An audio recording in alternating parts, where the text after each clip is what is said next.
I have this set that I have all my jokes, but I'm going to rearrange them in a way that's a timeline to what's been going on to my life till now. Israel did his damn thing. The way he brought it emotionally and just so inspirational. But I've been sick throughout this whole time that a lot of the material that I haven't been able to like try it out. So I'm going to be recording this special, you know, with new jokes. Right. And seeing Israel just speak from the heart and still get the laughs at the most sad parts, he's a master. If you wanted to feel something, you had to be here. He did it, man, and he's gonna do more. Highly recommend anybody that wants to laugh and enjoy themselves to watch this and see Israel Garcia do this damn thing. As a comedian, seeing somebody do that, it's not easy to be so serious, be so heartfelt, and then bring them back into laughter. It was a piece of art. It's a masterpiece. I've never seen anything like it, and I'm so happy for my boys. It's one of my best friends. I love him to death, and I had to be here, and I'm just so proud of him. And he's so resilient with everything that he does. It was a lot, you know. At first I was like, I could do it, I'll be fine, you know. But then I had all these complications along the way, and all Right. like I didn't know what I was signing up for. I really thought I was like, I'll just record and do whatever. But this has taken me through a lot to get to this point right here, you know. So I'm Right. attempting to do something that I've never been able to, like, I've never done something like that, you know, to just go up on stage and do new jokes. So I guess there's some people who would say, well, that's no Joke. laughing matter. It's not something to joke about. Well, now I have the cancer card, baby. I got cancer privilege, and I want to exploit it as much as I can.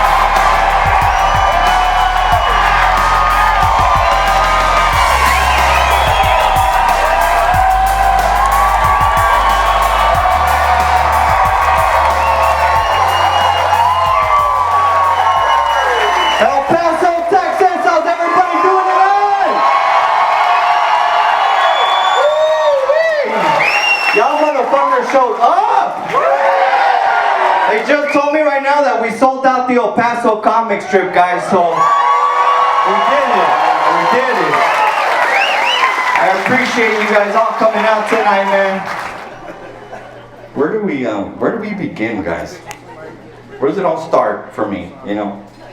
It starts in Socorro, Texas, you know. It did. That's where I grew up. You know, I grew up in Socorro, Texas, in a little neighborhood on a street called Holman Street, right? It's this little, poor little neighborhood, right? Where our houses look like shit, you know what I mean? Because all our uncles and grandpas helped each other build their own house, dude, you know what I mean? So they would use tablas from another place, like the houses are used like with different material, like, you know, like a hybrid house, half trailer, you know what I mean? Like, it's all fucked up. That's where it all started, you know, on Holman Street. And I grew up right next to the cotton fields, man, you know. And where I lived, you know, I was directly connected to the cotton fields, huge cotton fields, you know. And every time that I opened my window, like I would see immigrants working on the cotton fields, you know, and they'd be out there picking it.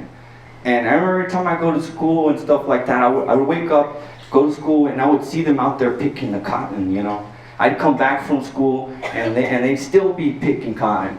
And I think that has such a big impact in my life, because I realized the opportunity that I have in this country, you know, and I knew that I had to do something special, you know. I knew right away. I was like, look at these people are going through. Like, I have to do something really unique with my life, you know. And, you know, I would look at them and I'm like, look at these poor Mexicans struggling, you know what I mean? And then I turn around and look at my neighborhood and I was like, oh shit, I'm that of this country, dude. Like, what the like, a la verga, I'm in the same boat, dude, you know what I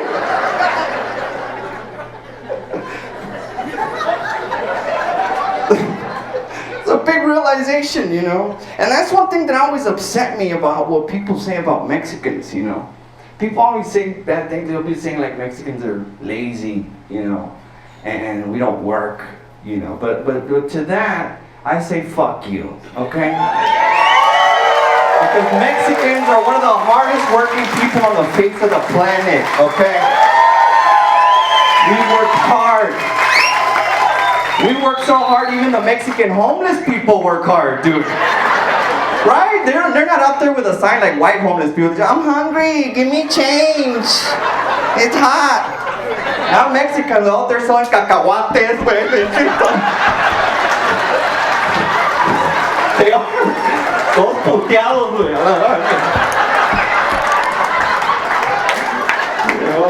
They don't got health insurance either, dude. You know what I mean? They don't care, man. They'll be out there juggling balls of fire and shit. It's like Circus de Soleil, dude. Like, but it's more like Circus del Way. You know what I mean? Like,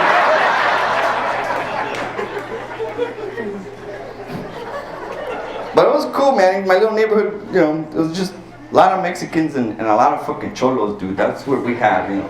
Mexicans and cholos. But the cholos in my area, they weren't like crazy, like fucking drug dealers, like raping shit. Like, it was just like shitty cholos that would just like kick your ass and steal your bike, you know what I mean? Like, they weren't really doing much, you know? Which people always look at cholos in the wrong light. I think cholos are good people, they just have their priorities messed up, dude, right? It's true, dude. Like if a cholo treated a woman like he treats his gang, dude, that's a great boyfriend, dude, right? Just tattoo your name on his neck, you know what I mean? Just representing you everywhere he goes. Puro pinche Cristo, puto! Like, I love her, dude. Forever! I'm doing shit!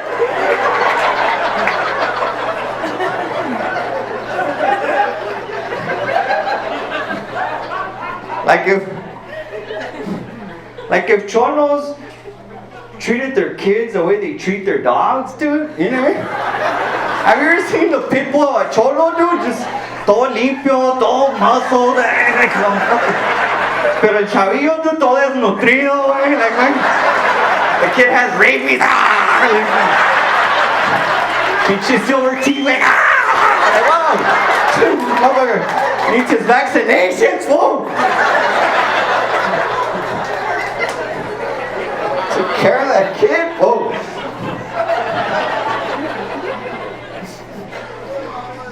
Yeah, I grew up. I knew right away we were, you know, my family, we didn't grow up well off, you know. And I knew right away because where I grew up in you know, I grew up in a broke down haunted house, guys.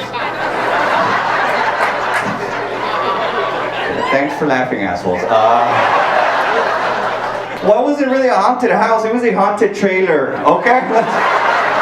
That's the lowest of the lowest of poverty, just a haunted used trailer, dude. We got that bitch on clearance, fool.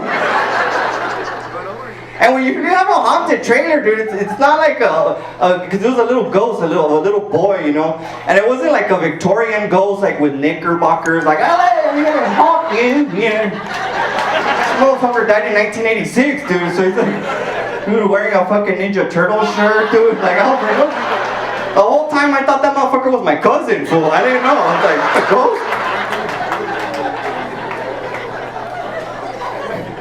But one thing you notice when you grow up that way, you can't be scared, fool. It wouldn't scare us. Like the little ghost would try to scare us, but it never worked, dude. It never worked. Like he would try, you know, he would try like knock down our plates to make noise. You know, but that shit would never work because all our shit was plastic, okay? Just, the plates would just go down like feathers, just.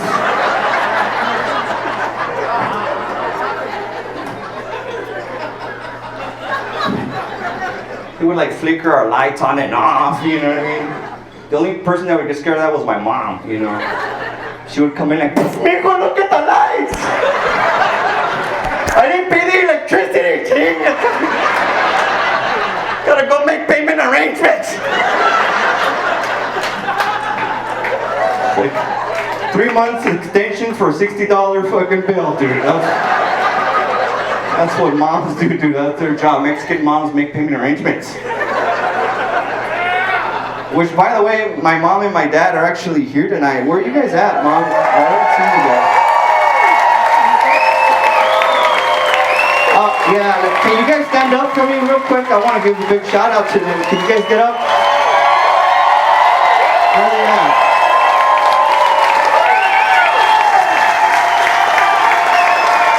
love you, Mom.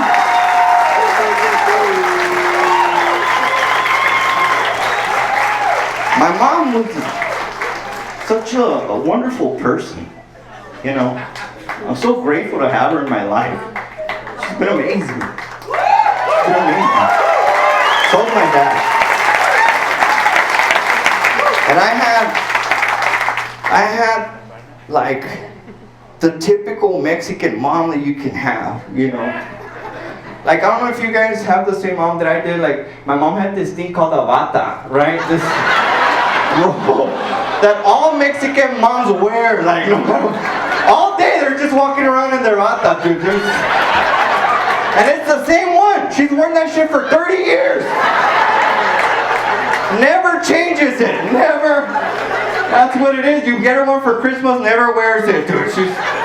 And you gotta return it back to TJ Maxx, and you know what I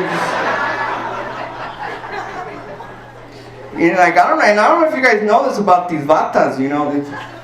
After a couple of washes, they start to become see-through, okay? You know, how embarrassing that is. You're drinking outside of your house, you know? Because we don't move out till we're 38, but still. And then you're getting too loud, and then your mom comes out in the bata to stop the party, you know what I mean? Like, mijito, ya métete a la casa. Ya, por favor, mijo, ya hay tiempo, ya. And she thinks she's being smart, right, by covering up her titties, you know? Well, my mom is 68, so they're down to her fucking knees. Over here just flopping around.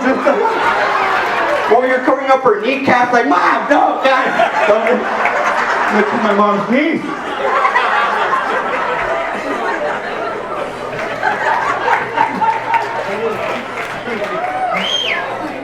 But she had a big heart, man. A big heart all the time. She always had a big heart. And you could tell, because we grew up in the cotton fields, there was illegal immigrants working there all the time. You know, they'd be out there hustling and doing their thing. And my mom would always be looking out the window like, ay, mijito, pobrecitos, mijito. I feel so bad for them, pobrecitos. Acá se les algo de comer, I'm gonna go feed them. And she started making them burritos. Mijito, haznos unos burritos. I'm like, Mom, we don't have any food. I'm hungry, okay? Can't give away all the beans here, Mom. Come on.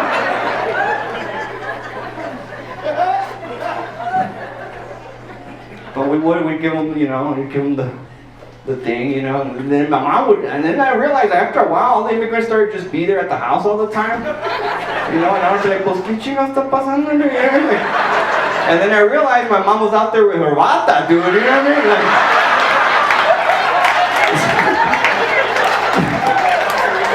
it's like, Mom, they don't want the burrito, they want the torta, okay?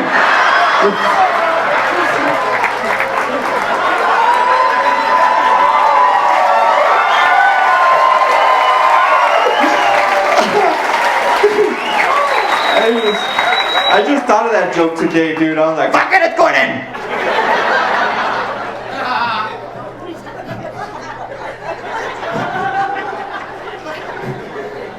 My dad too, man. I love my dad. My dad's actually a preacher, guys. So, yeah, it's interesting.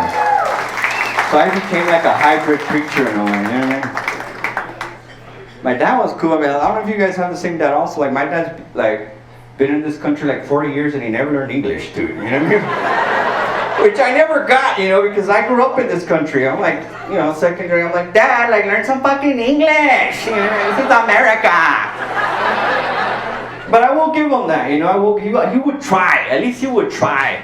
But every time that he would try to like speak to us in English, he would end up just confusing the shit out of everybody, dude. Right?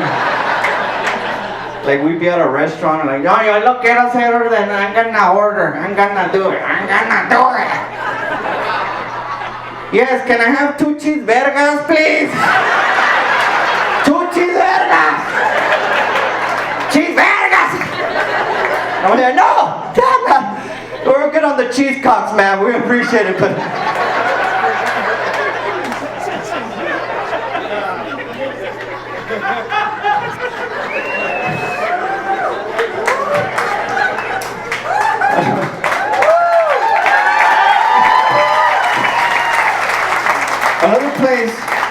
Another place that my dad would try to speak to me in English was at the car wash, right?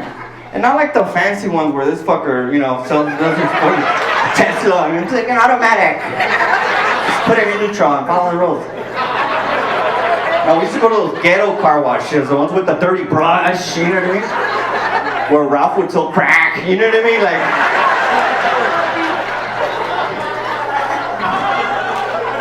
So we were poor, you know, so my dad wasn't gonna spend more than 3/4 on that car wash, okay? That big ass van is gonna get washed in 2 minutes!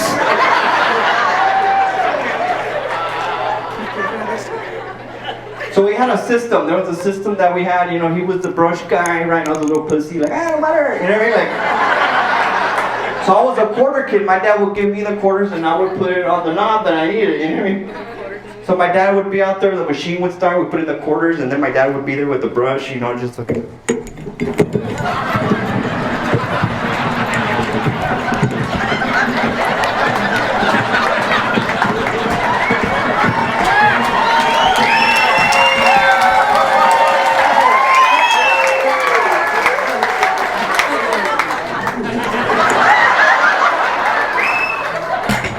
Then that beep would come on. Remember, we started running out of quarters. That fucking beep, beep, beep, beep. Like, chinga su madre, no. You start yelling at me like, ponle ras! Mijo, ponle ras! I'm over here like, what the fuck are you saying, Dad? I don't know what you're saying. There's no rice. I don't see rice. I'm like, oh, you mean rinse?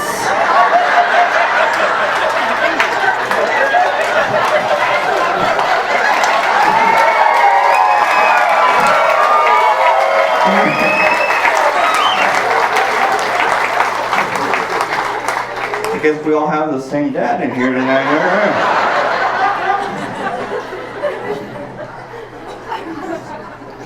Yeah, man, I love my neighborhood. Everybody in my neighborhood was weird.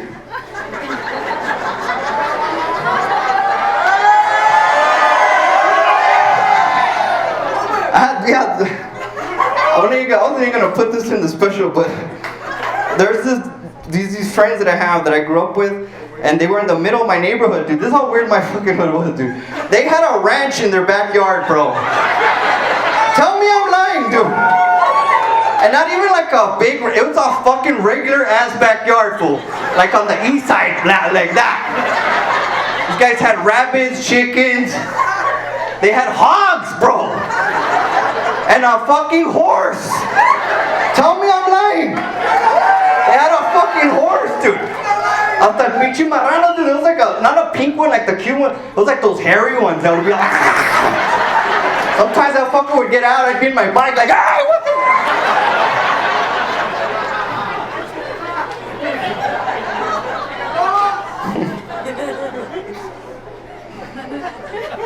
We also had an elote man, dude. Yeah, every poor Mexican neighborhood has an elote man cruising around selling elotes. And I don't know if you guys know this, I think like the elote men, they're kind of like the entrepreneurs of our people, right? Because they're hustlers, they move up in the game, you know? Like 1 week they're out there like, elotes, calientitos. They're like, all right, elote, all right. A couple weeks later after that, you know, they're like, elotes, nieve, ice cream. Like, it's got ice cream now too. A couple weeks later after that, he's like, elotes, nieve, vaccination shots. You're like,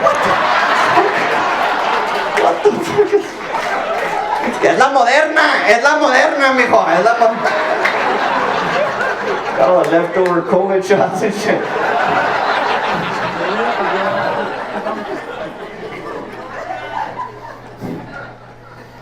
We also had the ice cream man in my neighborhood. The regular ice cream guy, you know? And the elote man and the ice cream man were like enemies, man. They were like the Bloods and the Crips of the neighborhood, dude. They hated each other, dude. And the thing is, I love the ice cream, but I was too poor to afford real ice cream, dude, right? Like I couldn't get the Ninja Turtle bubblegum ice cream. Okay, that shit was $1, okay? My mom would only give me 50 cents. You know the only thing you can get with 50 cents is A fucking raspa, dude. Remember that shitty tree? For the Tesla guy, it's a snow cone with dirty ice in it, okay? That's all. Just scrape from the bottom, like, alright, kid, get the fuck out of here. You're scaring the regular kids here.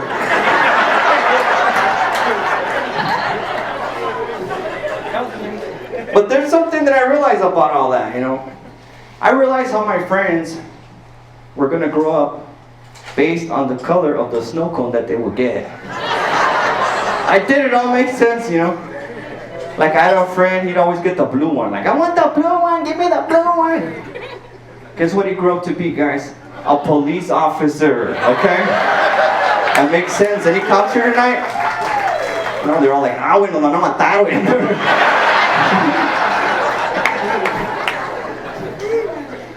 We had another friend, he'd always get the red one. I want the red one, give me the red one. Guess what he grew up to be, guys? A firefighter, that's right, Tesla guy. This guy's like, yes sir, I know exactly what the answer is. Hey, white people do, you guys are so cordial.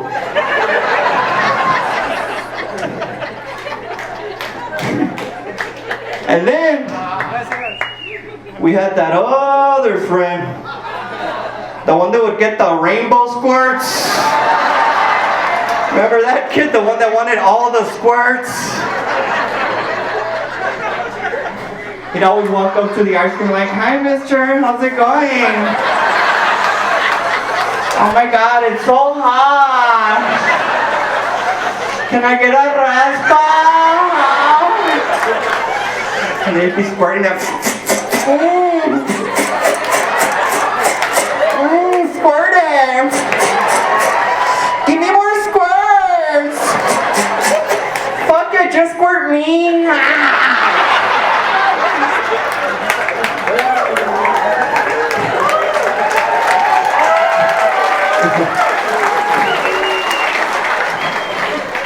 We all know what that guy grew up to be, guys. Yeah. A Dallas Cowboy fan.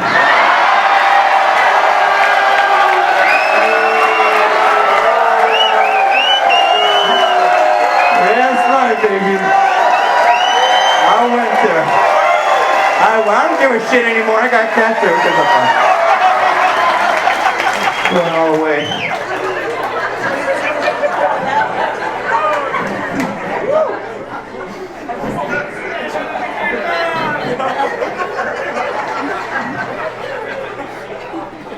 So that's where I grew up, you know. Pretty much the gist of that.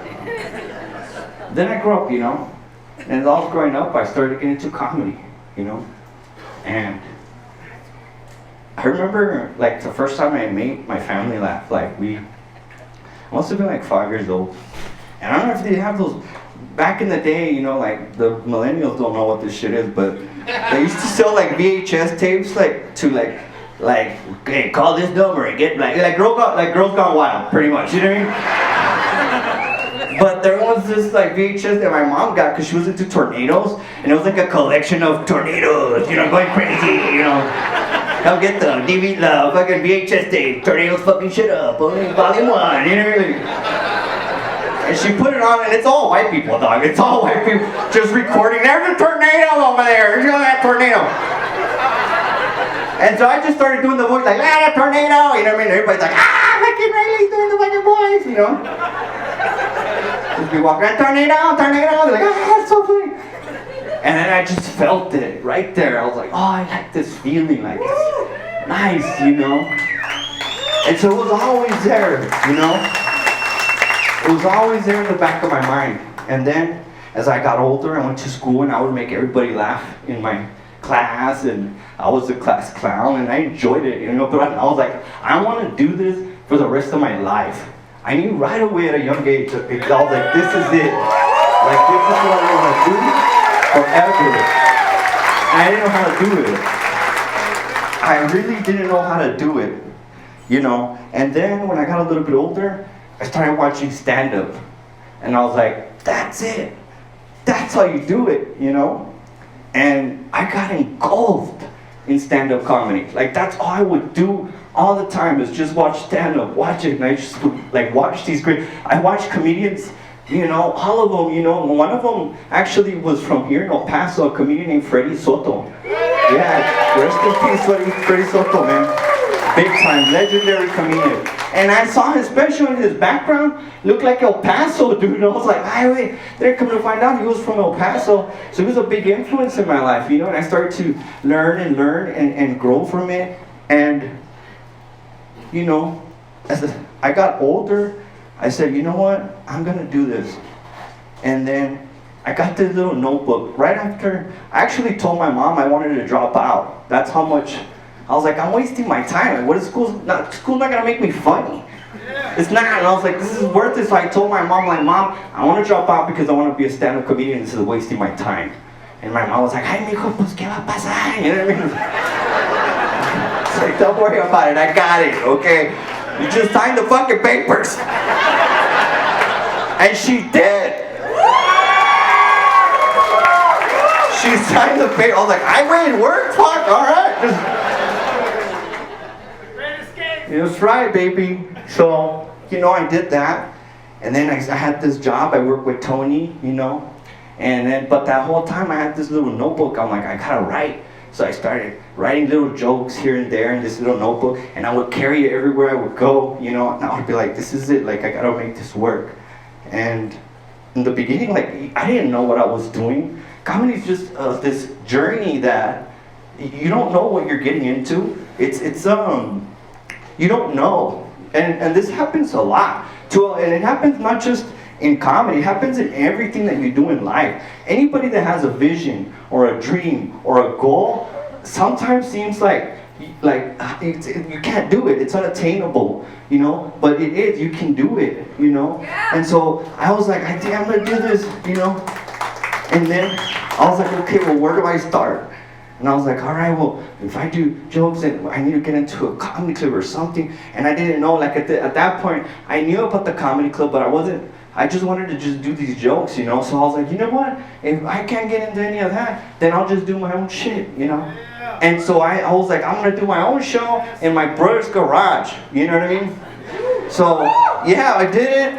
You know, I started doing stand-up in my brother's garage, dude. And we made this flyer with a little scrotum, like it was a ball sack, and he's like, ah, you know what I mean? We were super high when we drew it out. And we're like, that'll work. That's perfect. That's what I need. And I called it balls out. You know what I mean? That's the way I felt. I'm like, if I'm jumping into something, I'm going balls out all the way, no matter what. You know, so I had that mentality already. And then I did the show, and it was for my neighborhood pretty much. So it was like about 15 people, you know. And I went up and I did about 10 minutes of shitty material. You know what I mean? And then they told me, hey, do it again next weekend, and we'll invite more people, you know. And the next weekend, I did it again. But this time, we had to raise the garage because there were so many people. Like, there was people all the way to the street, you know? And I was like, what? Like, that's a trip, dude. Like, I'm like, damn, that's insane. Like, how the hell, you know? And I'll never forget it. There was one guy who walked up to me after I did my little crappy material, and then he comes up to me, he's like, oh man, there's an open mic. There's an open mic. And I was like, what? There's an open mic? I was like, where? He's like, at the El Paso comic strip. And I was like, what? Like, for real? He's like, yeah, you should do it. They do it on Wednesdays. And I was like, all right, well, fuck it, I'm gonna go. And then I went, and at that time, you had to, in order to be on the open mic, you had to pay like $5 to get in, you know, and you needed to bring 5 people. And nobody wanted, like, I couldn't find 5 people to come with me to the shit, dude. And it was like, what the fuck, man? Because all my friends are broke as fuck, you know what I mean? Like, Ralph still don't got $5, dude, you know what I mean?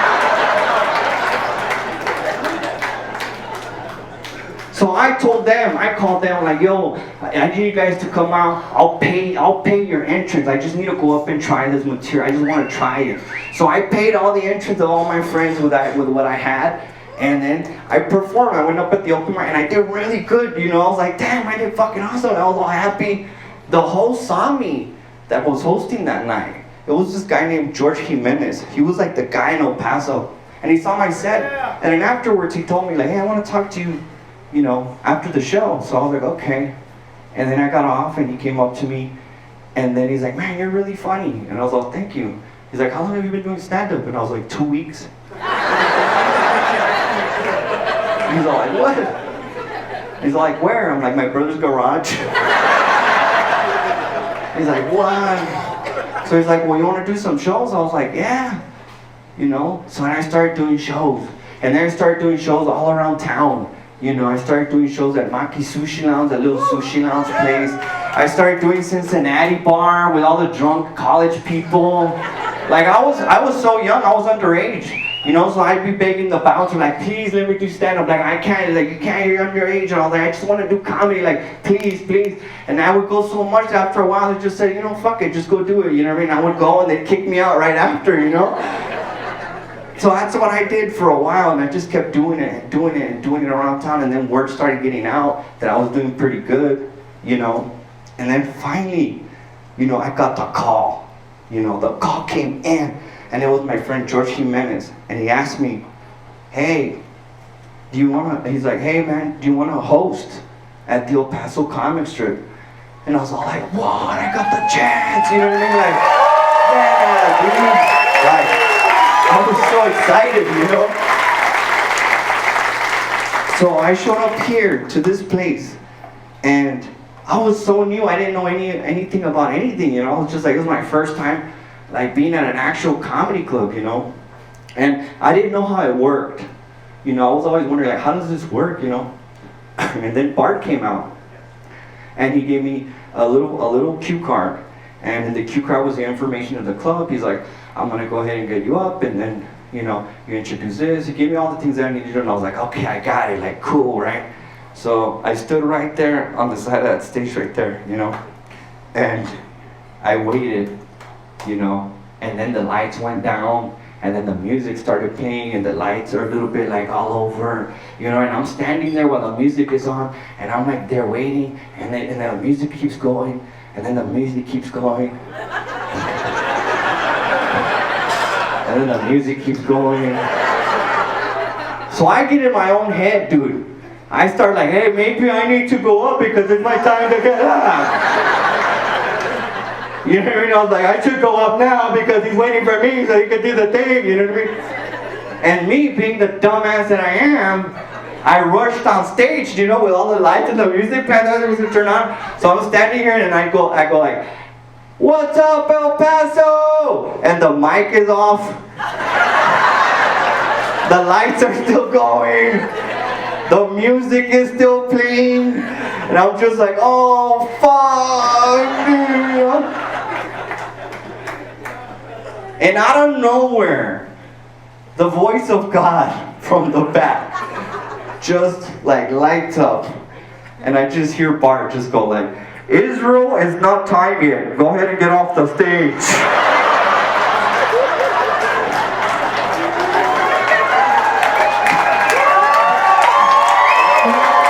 Oh God. It was terrible. I felt like such an idiot, and then I'm like, okay, man. Now I'm sitting there while everybody's laughing at me, dude. They're pointing and laughing at my ass, dude. And then I still gotta go up and do my material, you know? It's like damn it. So when I come up here, people are already like, this guy's a dumbass, you know what I mean? Like.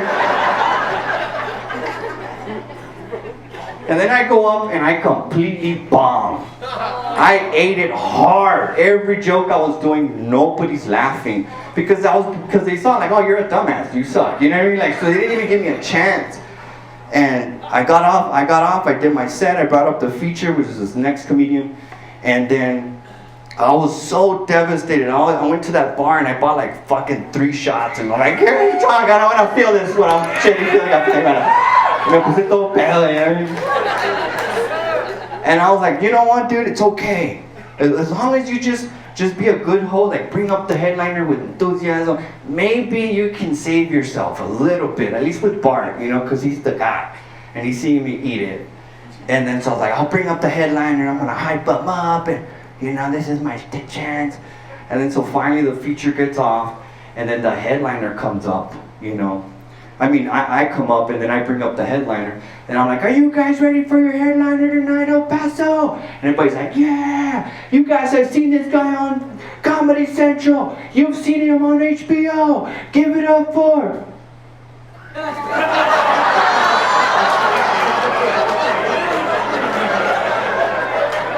Give it up for... give it up for... Give it up for and then the headliner just walks on stage, dude. Like, he just walks up and he's like, hey man, don't worry about it. It's okay. Like, it's okay. And I give him over the mic. I get off the stage and I feel even more defeated. You know, now, like, ahora sí ya vali madre, bro. Like, there's no saving this shitty ass set. All right, this is it. I was so embarrassed after the show, I didn't even say bye to Bart. I just took off, dude, right? And I went home, you know, and I was so, like, broken. I was like, man, like, I just blew my shot to get into the El Paso Comic. And at that time, that's it. This is the top. There's nothing bigger at that point, you know? And I was like, man, I don't know what I'm gonna do. Like, I'll never go up on that stage. And I went back to work. You know, I went back to my shitty job that I hated. And I started thinking about myself and like, man, well, maybe, I don't know, maybe I'm doing it wrong, or maybe I should stop. I don't know. So I had all these thoughts happening. And I kept it that way for a while, for about 2 weeks, right? And then on the second week, I get a call. And it was Bart. And I was all like, hey, is this Israel? I'm like, yeah. And he was like, hey, this is Bart. And I was like, I'm sorry. I apologize. You don't have to call me and remind me of the shitty shit that happened.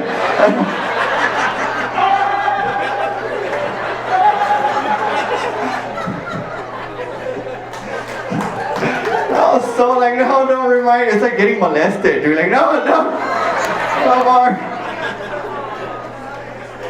And then, you know, and at this point, I'm at work, dude. I'm working for a cellular company. I can't say what it is, but it rhymes with spit.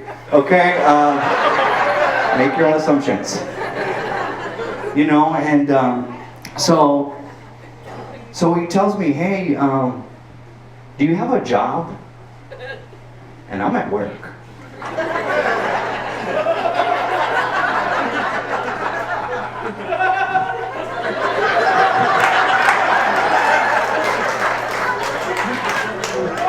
I say, no. And he says, do you want one? And I said, yes. He's like, well, I'm looking for a door guy. And I was like, oh, fuck, dude. I thought he wanted me to headline and shit, man. And he's like, well, I have this job. You can work the door for me if you want. It doesn't pay a lot of money, but, you know, you can work the door, and if you want it, you can have it. And I was like, okay, I want it. And I was like, when do I start? He said, tonight. So he's like, can you do it? And I said, yes. And I hung up the phone, and I walked into my manager's office. And I was like, yo, I need to quit. And he's like, what do you mean you gotta quit? I'm like, I need to leave now. Like, I got another job. He's like, what the hell are you talking about? I was like, I'm gonna go work at the comic strip. And he's like, why? I'm like, because I want to be a comedian. He's like, really? You're gonna be a comedian? I'm like, yeah, that's what I'm gonna do. And he's like, well, good luck with that. And boy, was that motherfucker wrong.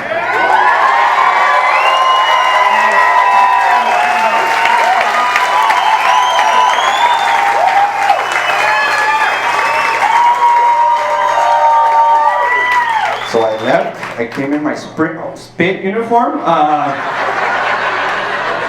just took it off and I'm like, all right, start sitting people down, you know?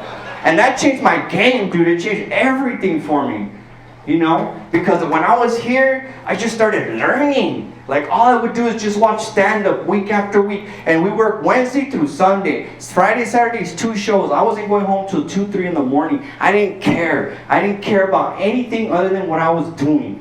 You know, I was so focused and driven that I was like, man, I don't care. Like, I don't want to hang out with my friends. I just want to just learn and grow. And that's what ended up happening, you know.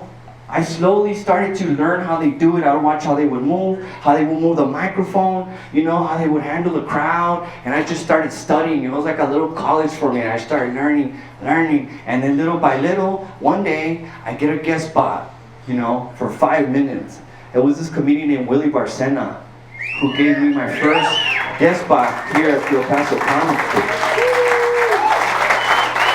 And I went up, and I was still from the shitty shit set that I had done, dude. Like but this time I did great, you know, and I did really, really well. And then I would get more guest spots, then more guest spots, and then I started hosting, right? And I started hosting. Then I started making all these connections and friends, and then I started, you know, then I started going on the road. After that, I made the connections where bigger comics wanted me to take me on the road because I was good, and I started traveling, and then I started featuring at the El Paso comic strip. And I was like, yeah, now I'm doing 30 minutes, you know, and I was like super happy, you know. And after that, you know, I just kind of like, it was all coming together, you know. And I was so proud of myself. And it's hard.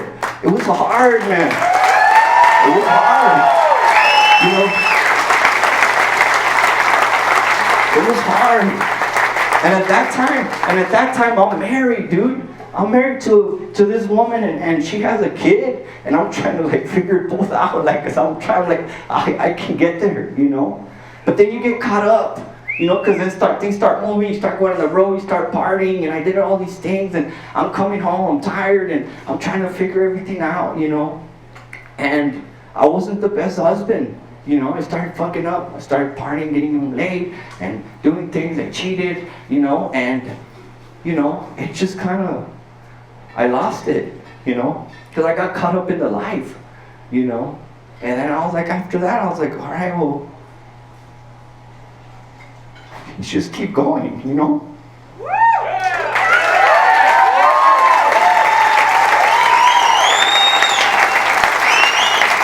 And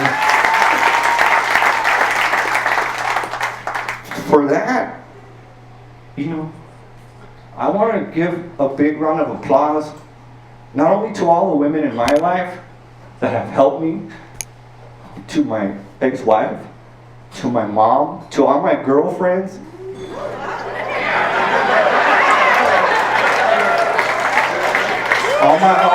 all my side hoes. I want to say thank you, okay? So ladies, give yourself a big round of applause, okay? Because women are wonderful, man. Women are so strong and dedicated. Like, women run the planet, dude. That is a fact, dude.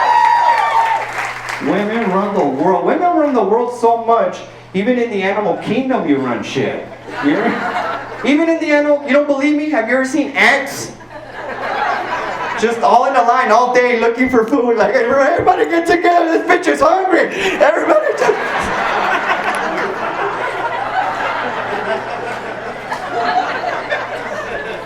Bees, same way all day, just worried as fuck. Like, hey, what's going on? She wants honey. I don't know what that is. She wants honey. But the worst ones are the black widows. Because I don't know if you know this, but black widows will eat their mate after they have sex. There she is. Did you hear that?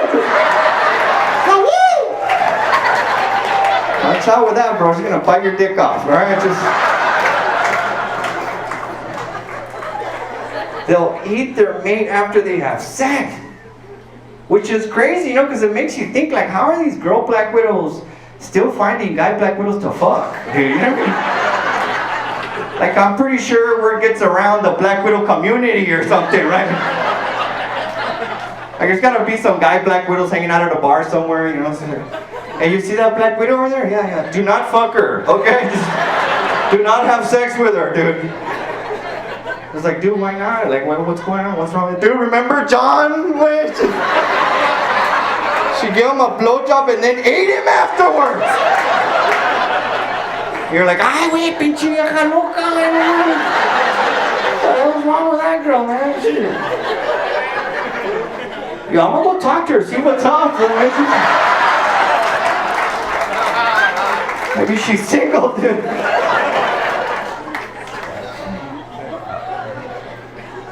But I mean, I tried the best that I could in her relationship.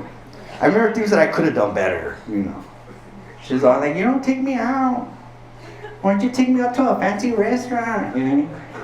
So I was like, I got you, don't worry about it, I got you. So I made reservations at the Olive Garden, you know? Which Olive Garden, as many of you know, is my favorite restaurant in the world, dude. I love, anybody else like shitty, fake Italian food? No, just Tesla guy, I love it. I love the chicken marsala there. It's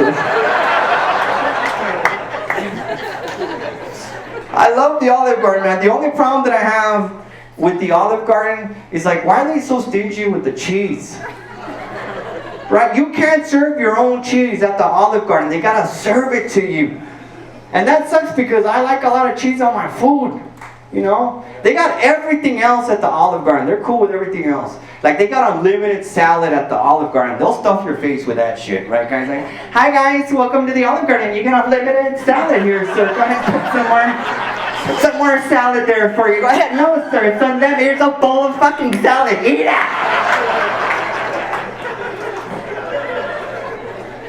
Ay, güey, ¿tú van a cagar a la misma vez or what, dude? Oh, okay, that guy's gonna do cocaine, dude. It's actually my friend Ricky, the guy with the fucking Yellowstone from Juarez Ranch, dude, that's him.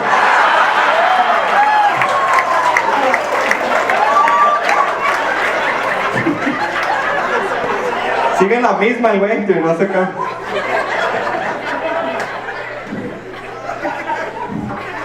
Yeah, man, they'll stuff your face with that unlimited salad, dude. But as soon as you ask for some cheese, dude, as soon as you ask for some cheese, it gets all weird, you know. Like, can I have some cheese? They're like, whoa! Slow down there, sir. Okay, this is Olive Garden cheese, okay? Not government cheese, all right? We don't just pass that shit around, okay? Then when they do give you cheese, like, what do? You know, they bust out this contraption. Like from the 18th century, they have to crank it to get the cheese out. And that sucks because I like a lot of cheese on my food. But I start feeling bad for the 60-pound waitress, right? That can't crank for shit. She comes like, hi sir, you want some cheese? Yeah, let me just go ahead and get my contraption here.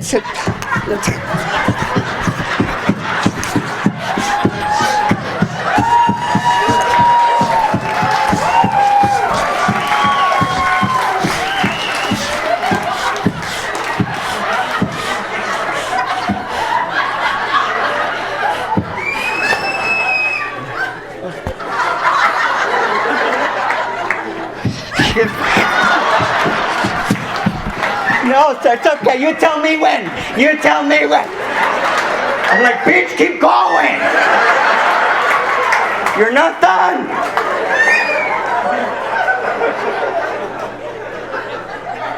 She has to get help from like one of her friends. My arm hurts, sir. I'm sorry. She's like, Jenny, can you help me? Comes all buff. What's up, Jenny?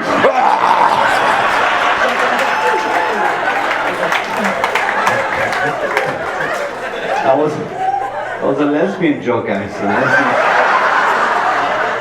Where my lesbians at? Make some noise, dude. Ah, fucking liars!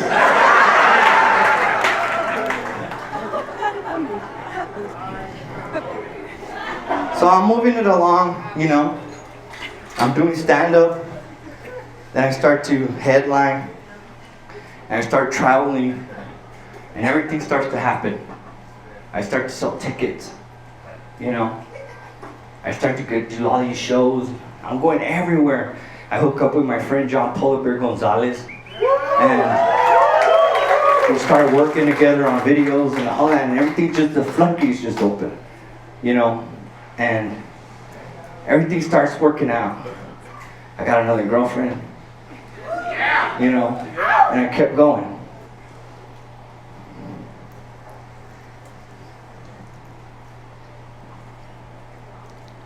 And then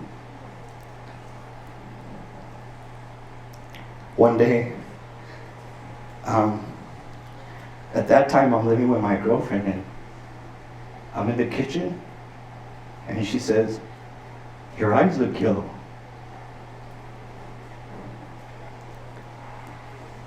And I was like, "What?" She's like, "Your eyes are yellow." And she's like, "You should get that checked out, because she's a nurse." And she was white, so white people, I'm like, "I don't fucking, she's right, folks." I don't believe this white chick doing fucking.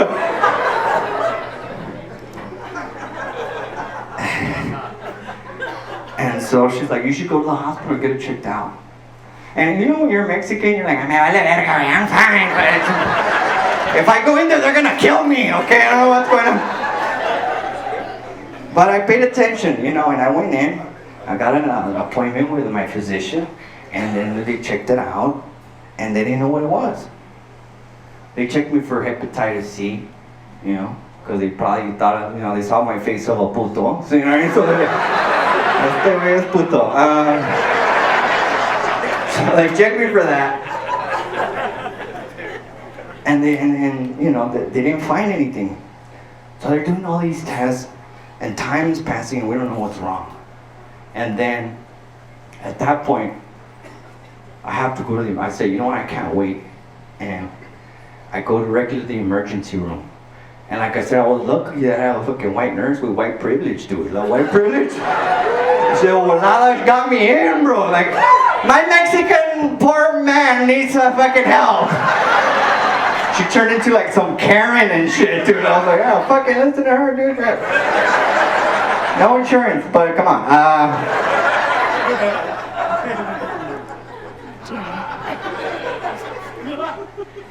And so they checked me in. And then we said, "We want the MRI, we want an MRCP, we want a CT scan, we want a fucking STD test, we want a fucking blood, todo el pinche pedo, dude. All the tests, we're like, we want all of it." And they checked me in, and they put me in a room. And I thought it was gonna be like my gallbladder or whatever, because my parents are all fucked up, So I was like, my mom, "Es que me duele aquí, mijo." I'm like, "That's what it is. That's what's happening." And they see some results, and they said, "We need you to stay here a little bit longer." And I was like, "Okay." And I'm there, and the whole time they're like, "You can't eat." And they're injecting me. They start running tests, they're poking me, they're waking me up in the middle of the night. I'm there for a whole week, And I'm like, I'm so out of it. So I'm like, what's going on, And I'm not sleeping, I'm not eating, they're waking me up, all that type of stuff is happening.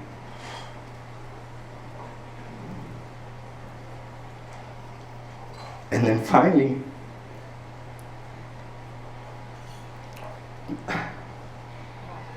the doctor comes in. And I knew right away something was wrong, because I had this Asian doctor, right?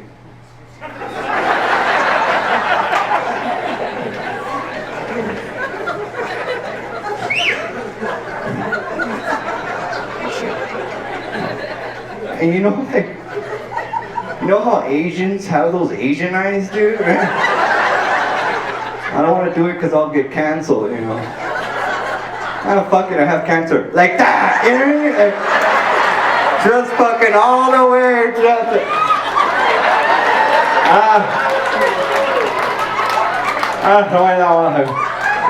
that's the way he looked. But when he came in, like his eyes were like this, fool. I was like, I can see his eyeballs. I can see your pupils. There's something fucked up.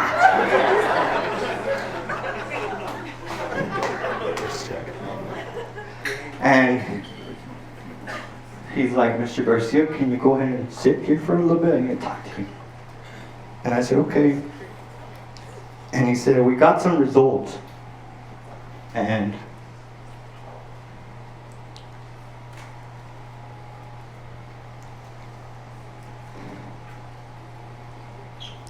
he says, we found a mass in your pancreas. It's about 2 centimeters. And we ran some tests. And it looks like you came out positive for pancreatic cancer. And I don't know, when you get diagnosed like that, you get information like that, your mind can't process it. Like, I was just sitting there like, what are you talking about? Like, I'm barely rolling. Like, I'm headlining. Like, everything's working. Like, what? It doesn't make any sense. And then, right after that, everything just went black. It was instant. I went into this cave, this really black, dark cave.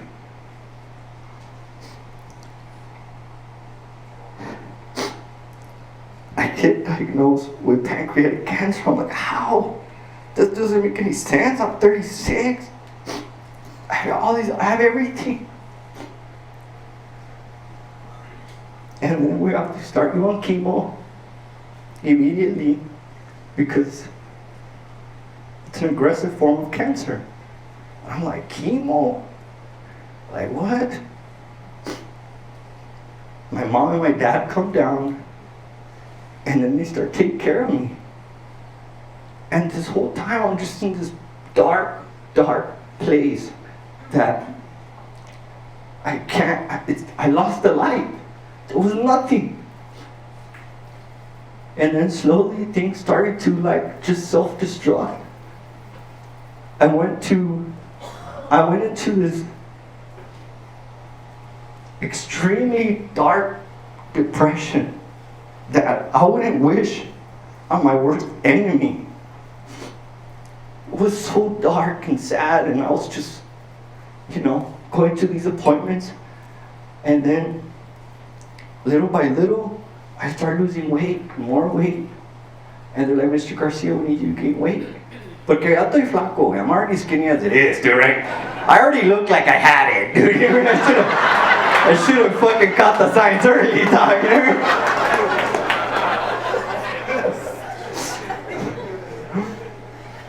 But I would eat and I wouldn't gain weight, And I would be like, why? Like, what's going on?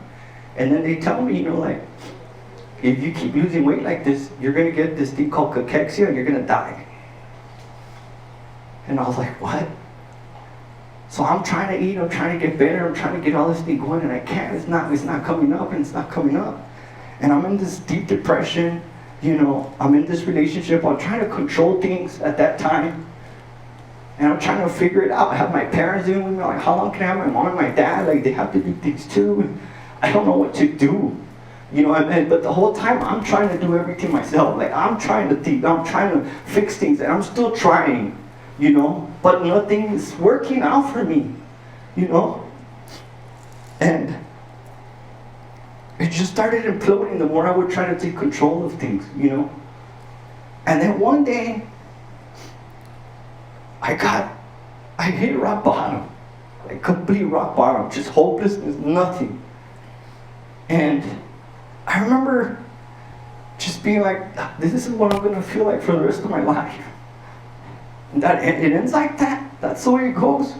You get depressed and you still come out of that cave, And out of sheer frustration, one day, it was in the night, and I started just yelling at God.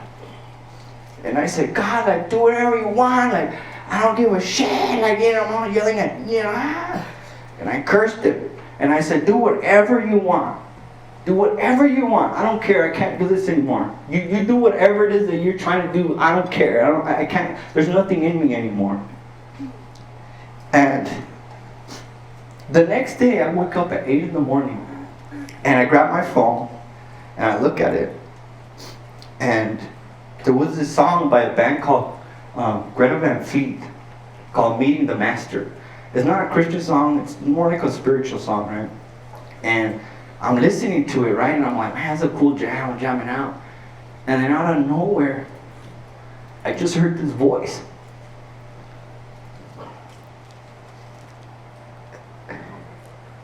And it just said, get up. And it was, and I know it wasn't me. It wasn't my subconscious. Because it wasn't me. I heard what I heard. And people can call me crazy all you want, but I know what I felt and I know what I heard. And I knew what that was. And I just shut up. And then I put on my pants.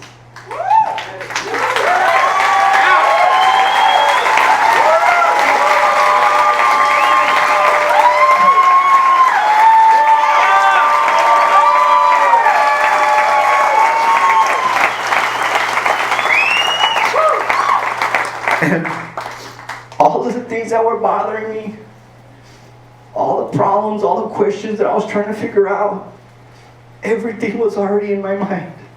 All the answers, all the things that I was worried about, everything was gone. And then from then on, I just started to get better. I started to gain weight a little bit.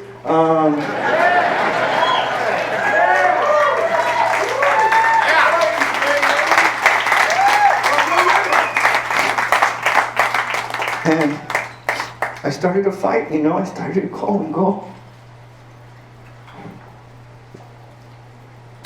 And it's weird, you know, when you have those experiences, because there's two things that I realized during that time.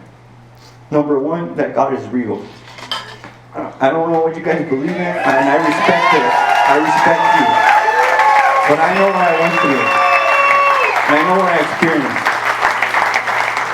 And number two is there's a real thing called the spirit that's inside of you, you know. Yes. And when the reason why I realize now why my body wasn't working at that time and I couldn't gain weight and I was almost dying was because my spirit was broken, you know.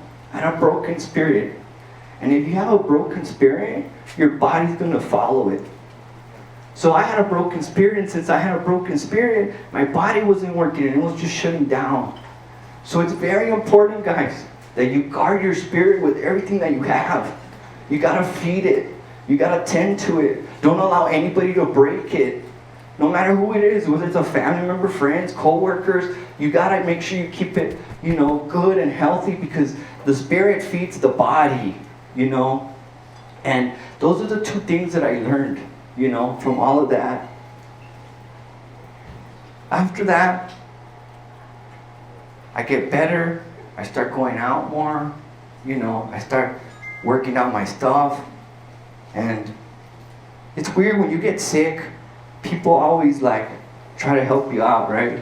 So they start giving you all this advice, you know, on how to fix it, you know what I mean? And since I'm fucking from Socorro, right? I have nothing but cholos giving me advice, dude. That's all it is, just cholo medical advice, dude. They'll be calling me like, hey bro, I know how to fix it, bro. I know how to cure cancer, way. I know, way. There's a powder way where you know where we buy pipes. Yeah, sniff it. You gotta sniff it, and then you gotta do 10 burpees, and you're gonna shed out the pancreas cancer. Like, dude, motherfucker, you didn't even graduate 6th grade, fool. What the hell are you? Like, what are you giving me shitty medical advice? One of my friends did turn me on to marijuana, right? Because I used to smoke weed, dude. I used to like smoking weed, but like, I have a friend named Raymond Horta, right? And that guy's like the Willie Nelson of like Mexicans, dude. That guy's puro blunt, blunt, blunt, blunt, blunt, blunt, blunt, blunt, blunt, blunt, blunt, blunt, blunt, blunt, blunt, blunt, blunt, blunt, blunt. I get why he turned Christian, dude. He's meeting God. He's so high, dude. You know what I mean?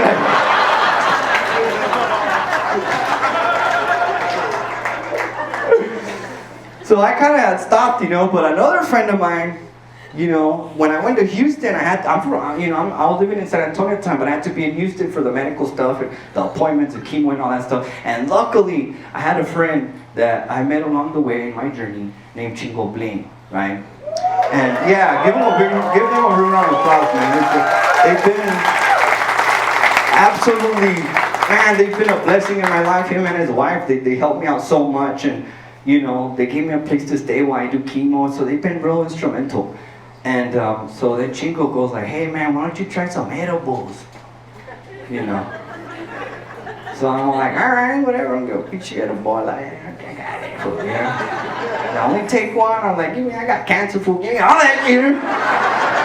I took like 5 para que lo ataque, you know what I mean, like, get it out. Gotta triple the dosage. Boy, that was a terrible mistake, dude. I was dragging like,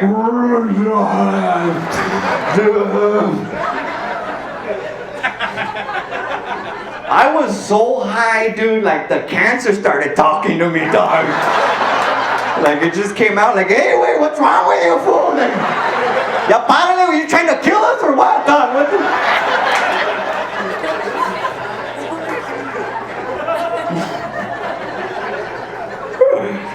It changes everything changes when you get sick like that. Everything like even like dating. Like how do you date with cancer, fool? You know? How do you do that? You know? Like what are you gonna put on your Tinder profile? You know? It's like here for a short time, not a long time. Let's party. You know? Like,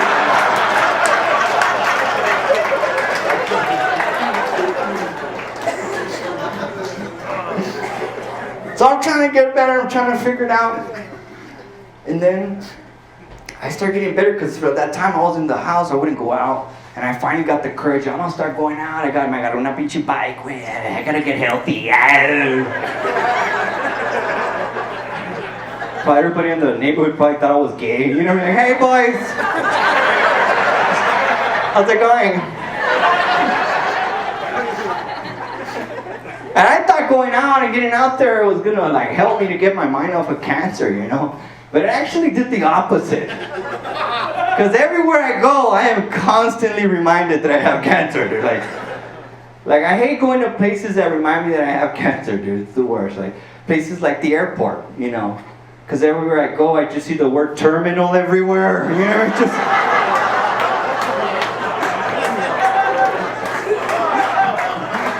I'm just like, terminal. I call you. The stewards are like, we're gonna go ahead and let cancer patients go first. I'm like, no! I don't wanna go first, I wanna go last. You put me in the middle. I can't enjoy anything, you know. I can't even go to strip clubs. I can't even go to a strip club and enjoy some sweaty, nasty titties in my face. You know, because of all the stages.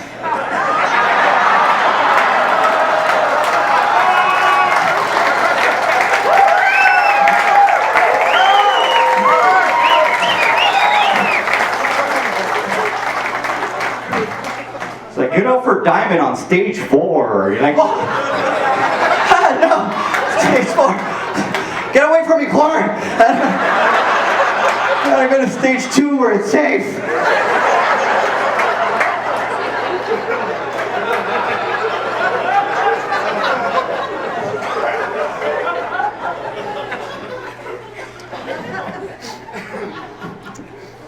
So, what's the point of all of this, you know? How do I end it? I didn't even write anything to end this set. I thought about it, I wanted to script it, and I couldn't. When you get sick, there are these revelations that happen in your life. And you see things for what they truly are. It's like a veil that just gets removed. and you really start to appreciate the things that matter more, you know. It's weird to say this, but the truth of the matter is, to me, this has been a curse and a blessing at the same time. Because through this, because I'm just used to comedy clubs, you know. I'm used to just making people laugh. I'm in here all the time, and now I'm in a hospital. Now I'm going to chemo appointments, and it's these two completely opposite places, you know. And chemo can get sad. You see things, you see very sad people.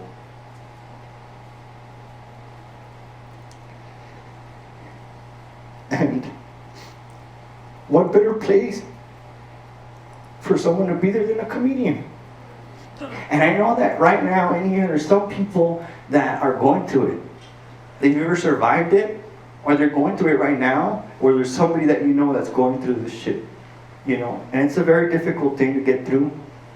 And doing this comedy special, I want it to be a testament of the resilience that the Spirit has. That even though you might be going through something, you have strength. You have strength inside you more than you know, because it's been instilled in you. It's an inherent thing that God put inside of you that will come out. You just have to try. You just have to try. And I don't worry about it. I don't care. Because I lived an amazing life. I lived a life that I could have never imagined. You know? Comedy took me places that I would have never imagined that I'd go. You know, I've seen all the, you know, landmarks. I've seen mountains. I've seen oceans. All because I make people laugh. Like, how crazy is that? I work 1 hour a week, dude. You know? And I drink on the job.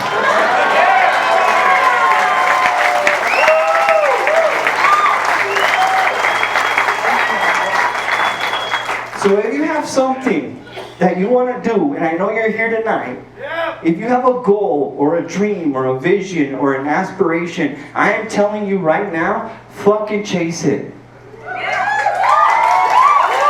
Chase it. Chase it with everything you have. Because life is supposed to be that way. You're supposed to have a great life. You're supposed to make your dreams come true. Don't be scared. Whatever people say, who cares? It's your life. Don't wait on it. Because you don't know what could happen tomorrow. All those people that you hate, or your family members getting at each other, like, you guys gotta learn to forgive each other. Because you don't know what will happen tomorrow. You know? And time.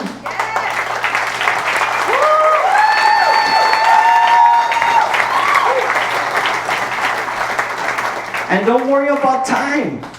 A lot of people are like, well, I don't have enough time, and I don't know what's gonna time. That you're worried about the wrong thing. Time you have no control over. Time's happening. You can't stop it. You can't move it forward. You can't go backwards. It just is. What you should be really worried about is, what have you done with the time that you've been given? Yeah. That should scare you. That should scare you. And I feel like I did it. I actually went for it. I did it, and I don't have any regrets. I'm extremely happy for the life that I've had. And I'm going to still keep going, and I'm going to still keep fighting, and I'm going to still do comedy, and cancer's not going to stop me. It's absolutely not going to stop me. I don't care. I'll work around you till I can't talk, till I can't move my mouth. It's just going to keep going. I'm not going to stop. All the way, all the way. El Paso, Texas, it has been a complete pleasure to perform for you guys for over 17 years. I love you. Thank you for making all my dreams come true. I love each and every one of you. Thank you very much, guys. That's my time.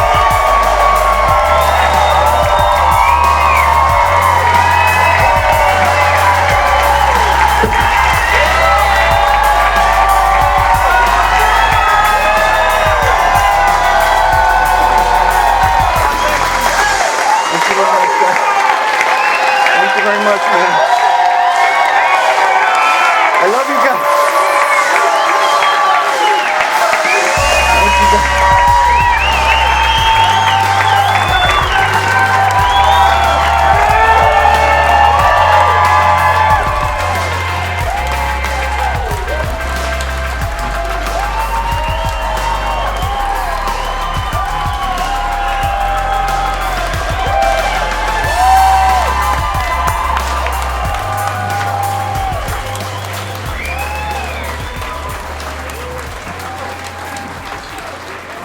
Thank you guys very much for coming out.